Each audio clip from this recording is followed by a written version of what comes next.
Andrių Butkų vaikinų grupės Džentelmenai narį sutikome repeticijų salėje. Vaikinų trijulės laukia koncertų maratonas grupės 10-mečio proga, dėl kurios Andrius ir atskrido tėvynėn. Bet šiandien mums labai įdomu, kaipgi žmonės toje Floridoje gyvena. Ar kultūringai? Iš tikrųjų, aš buvau nustebęs ir ne pačia geriausia prasme. Jo, dėl to, kad aš tikėjausi, kad bus tikrai daug tvarkingiau ir kad žmonės prižiūrės aplinką labiau. Labiausiai nustebino tai greitkeliai. Greitkeliai iš tikrųjų nusėti šiukšlėmis ir, sakau, važiuodamas gali pamatyti besivoliojančias kopečias ar padangas ir panašiai. Galbūt ta prasme vėlgi, kada yra didžiulis eismas ar net važiuoja trakas, ten susprogo padanga, ta pusė padangos nulėkė ir jinai voliojasi gana ilgą laiko tarpą, aišku. Yra tarnybos, kurios prižiūri šitą dalyką, kurios tvarko, valo, bet matyti yra gerokai per mažai ir ne taip sparčiai tą daro. Greitkelių švara nepasižymi, o kaip žmonės, ar jiems apskritai aktualu gyventi švariai ir tvarkingai? Kada yra uždara bendruomenė, ar ne, tai jie ten prižiūri, aišku, turi vėlgi tas pačias tarnybas, kurios tvarko, bet jeigu tai yra privatus namai, ypatingai jeigu yra šiek tiek, ne tai kas skurdesni, bet prasčiau gyventi žmonės, net jie ten pamatysi visko. Pamatysi mašiną, gali plauti jie vidurį kiemo ir tu matai, tie tepalai bėga tiesiai į gruntą, ar ne, ir aš galvoju, kaip taip gali daryti. Nu, taigi Lietuvoje, pavyzdžiui, tai uždrausta, aš kaip suprantu, negali to daryti. O ten nesvarbu, ta prasme, realiai netgi šitos teisų laikymo, laikaisi teisės taisyklės, tai yra klausimas, kada yra slidžiausia. Tai yra slidžiausia, kada po ilgo laiko be lietaus pirmasis lietus iškrito, tai yra slidžiausias ir dėl ko? Dėl to, kad didžioji dalis mašinų yra su varvančiais tepalais ir dėl to yra slidu.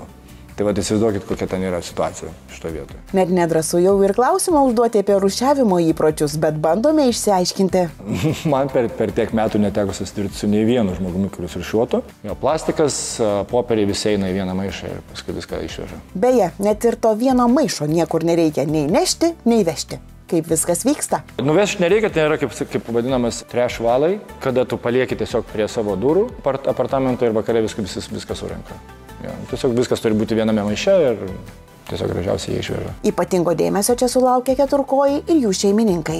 Yra toks dalykas kaip šunų kakučiai, ar ne, tu juos turi būtinai susirinkti, nes kitaip gali gauti baudą. Uždaruose vėlgi tose bendruomenėse, tiek kur aš gyvenu, tiek kitose, jie netgi paima šunų DNR, ar ne, kad jeigu rastų netinkamoje vietoje ir kad tai yra nesurinkta, gali gauti šeimininkas baudą, labai neblogą.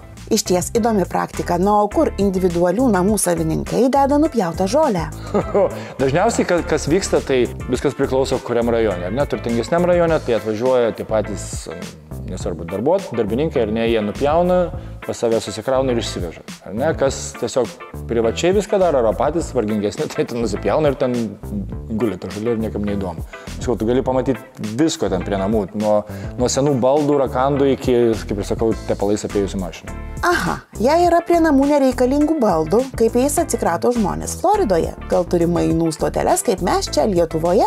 Amerikoje yra tas, bet ką Amerikoje daro dažniausiai, tai žmonės tiesiog prie savo kiemo, kaip žinia, ten didžioji dalis kiemų neturi nei tvorų, nieko, tiesiog yra pievelė ir tos pievelės pradžioje prie pat šaligatvio išneša, pavyzdžiui, staliukas, jeigu nereikalingas, ten televizorius ar kažkas ir jeigu tu matai tokį daiktą padėtą ir nieko neprižiūrima be jokio raštelio, tai tiesiog tu gali ateiti pasimti, jeigu tau reikia.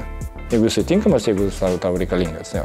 Andrius gimtinėje gana retas svečias, o sugrįžus į namus į akis krenta akivaizdus skirtumai. Kas mane nustebino iš tikrųjų ne apie Ameriką, grįžus į Lietuvą, tai teko važiuoti ne kartą iš Vilniaus į Klaipėdą, aš tiesiog mėgavausi visų kelių, kad ne vienos šiukšlytės, prasme, aš tai, wow, galvoju, čia tai žmonės gražiai tvarkosi. Iš tikrųjų, labai nustebino Lietuvą. Po tiek metų grįžus, iš tikrųjų, labai tvarkosi ir tas matosi ir rūšiavimas, ir kad nesimėto niekas, nei buteliai, nei plasmasiniai, nei stikliniai, fainai. Ir netgi atvažiavus kažkur į gamtą, ar ne,